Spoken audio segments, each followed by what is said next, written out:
Our first scripture reading this morning comes from the Gospel of Matthew, starting at chapter 18, verse 23. This is the parable of the unforgiving servant, it's usually called. The kingdom of heaven is like a king who decided to collect the money his servants owed him. A servant who owed him several $1,000,000 was brought to him, but did not have enough money to pay the king. So the king ordered that everything that the servant owned should be sold, even the servant's wife and children.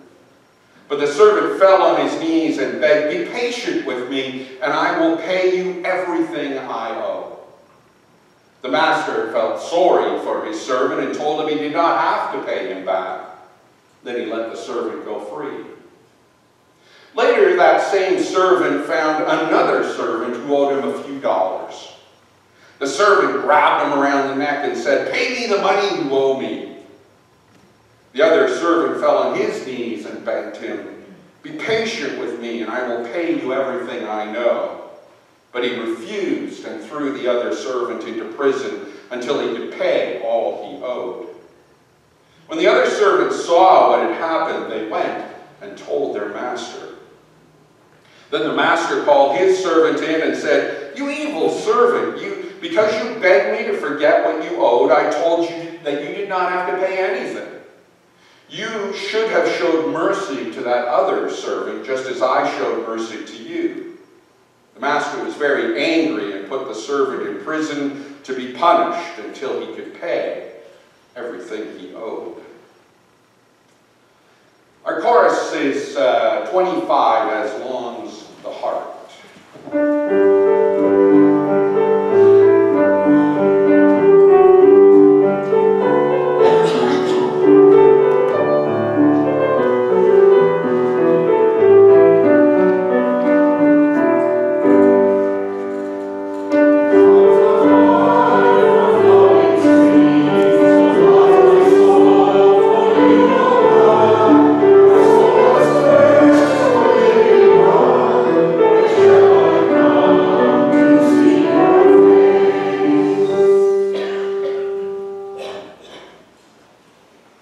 Then our second reading is from Ephesians chapter 3.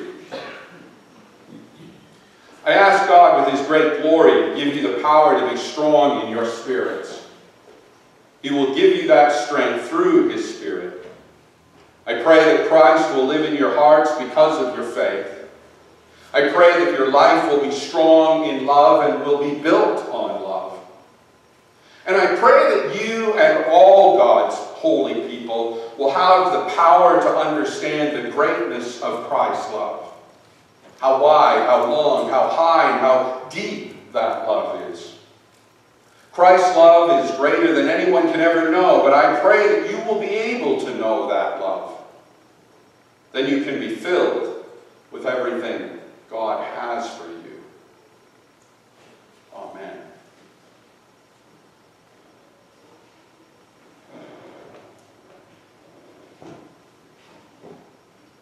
So I have an important question to ask you. When you come into encounter with the holy in your life, and however that happens, whether it's in the midst of worship or a time of fellowship or prayer or meditation or just out in the beauty of the sunshine, whatever, whenever you come into encounter with the holy, whether you understand such holiness to be God or to be Christ or to be love or whatever, how do you feel? Do you feel at peace? Do you feel humbled, comforted, loved? Or coming face to face with the holy in your life, do you feel anxious, intimidated, frightened, maybe even unworthy? For the longest time, whenever I read this parable of Jesus that we just read this morning about the servant and the king, or as I shared with you, the title it's normally known by, of the unforgiving servant, I always assumed that the servant was a heartless reprobate. I mean, how else could one explain the fact he comes before the king in debt up to his eyeballs? He is forgiven, and then he immediately goes out and visits merciless cruelty upon another person. He has to be a wretch to do that, doesn't he? He gets shown immense kindness, and he responds with immense unkindness.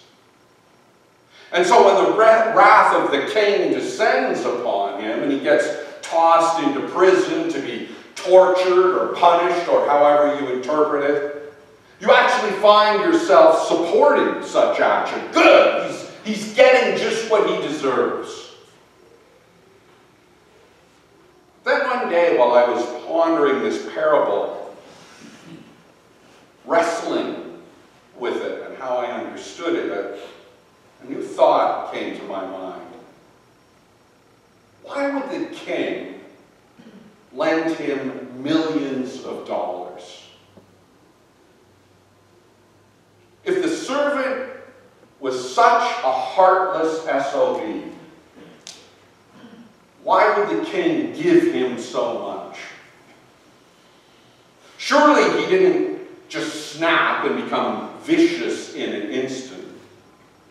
And if he was such a cruel soul, what was it that compelled the king to give him fortune after fortune after fortune until he was in debt so high he could not repay it? Was the king such a poor judge of character that he wasn't able to see how cruel, how heartless this servant was? Or did the king not care? Did the king just think, well, I'll eventually get it back plus interest, so that's good. Who cares if he's a bad person or not? So I have a theory, because I reject all of that stuff. The king lent this servant millions of dollars because he believed in the servant. Because the king chose to trust him. Because he saw character within the servant that inspired him to open his vault to him. Either that or the king was just a naive fool. And if he was, then it is the king who is truly the cruel one in this story. Because how can you naively give millions and millions of dollars to someone you know can't repay it and then demand it back on a whim? That seems like a heartless and cruel act. So I choose to believe that the king willingly, knowingly gave generously to the servant because the king believed in him, because the king trusted him. The king, I think, was able to see potential within the servant that the servant maybe didn't even see within himself. When I asked you earlier how you felt when you came into the presence of the holy, into the presence of love in your life, do you feel at peace or frightened by it?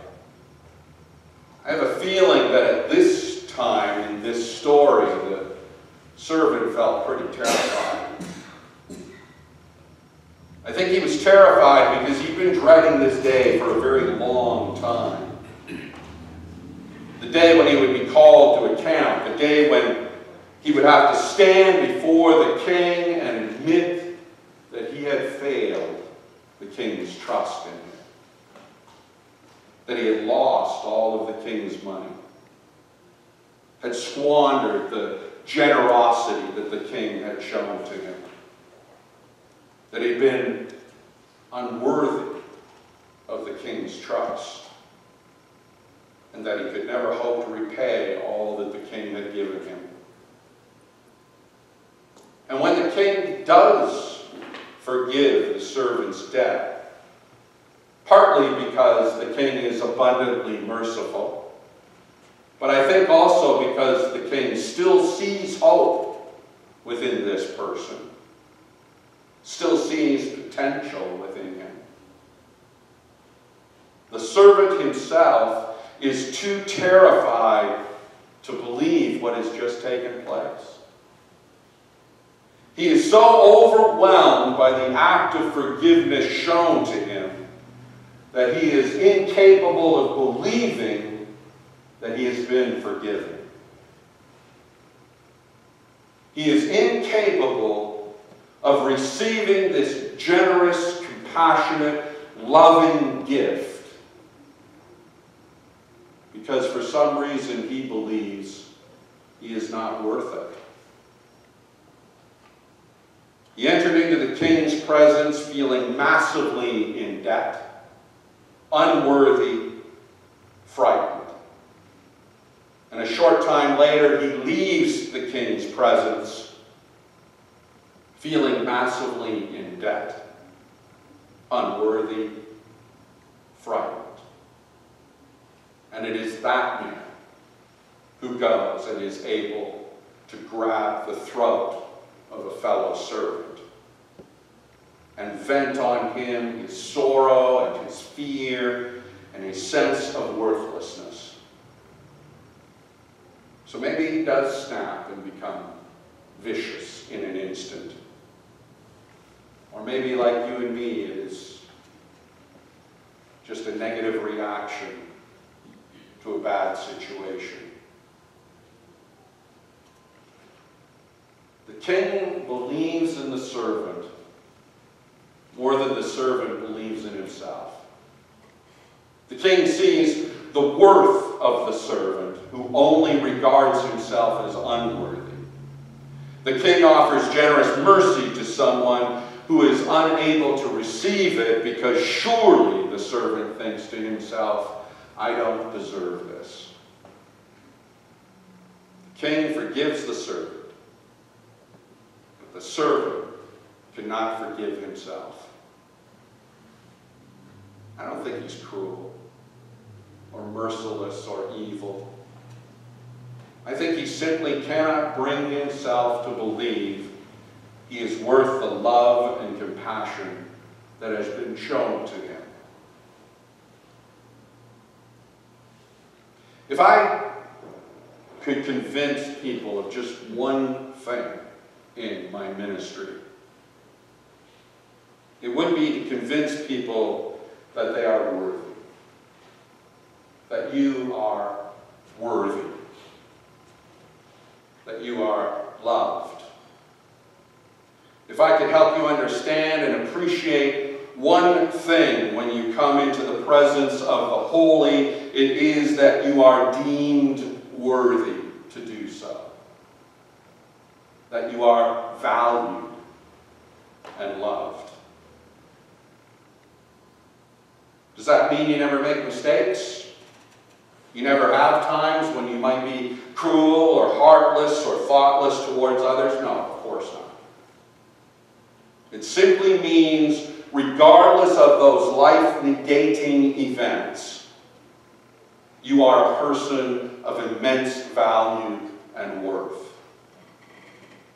That's one of the theological and biblical viewpoints I have always had a problem with.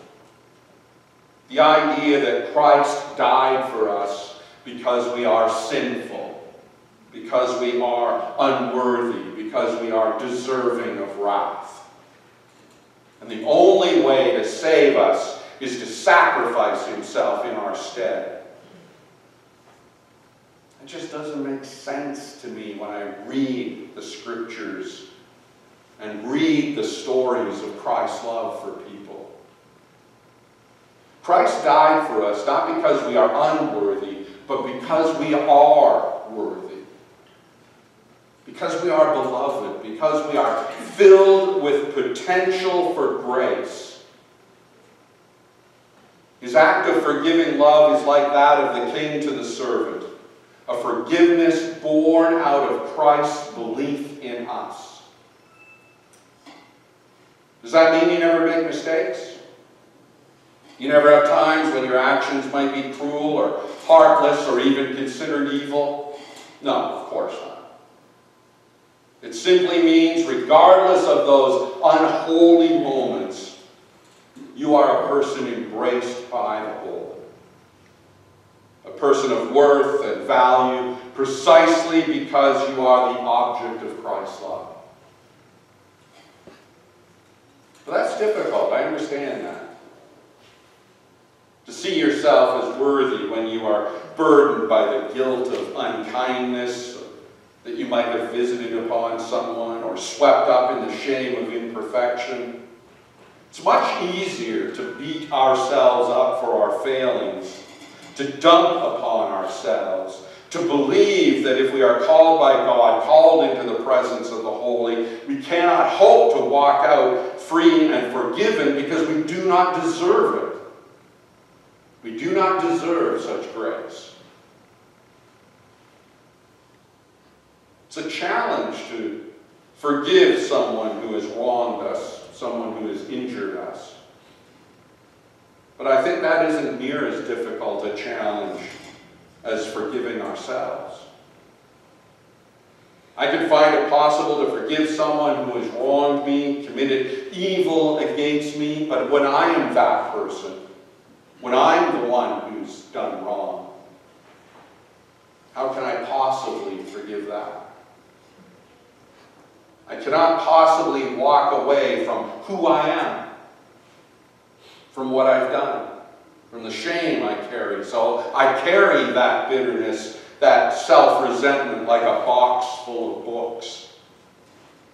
That sense of woundedness and sorrow and unworthiness, unable to let it go. Maybe even unwilling to let it go. So what is our hope? Can we save ourselves? Where does our salvation come from that enables us to forgive the one person we most need to forgive? Ourselves. It comes through our encounter with the holy. But not the holy found within the throne room of the king, as great and glorious as that might be, where we are called to fearsome judgment, but the holy that is found within us, the holy that is found here. The ability to forgive ourselves comes when we discover that the holy within us, the love, the compassion, the grace within us, is greater than any unholiness, any cruelty, any evil that might live within us. When we are able to see what Christ sees in us, when we are able to see the presence of love that is given to us through Christ's life-giving actions, through his message of mercy and forgiveness, we discover we are worthy. Worthy to be loved. Worthy to be called a child of God. Worthy to be forgiven. See what Christ sees in you, and you will never see yourself in the same way again.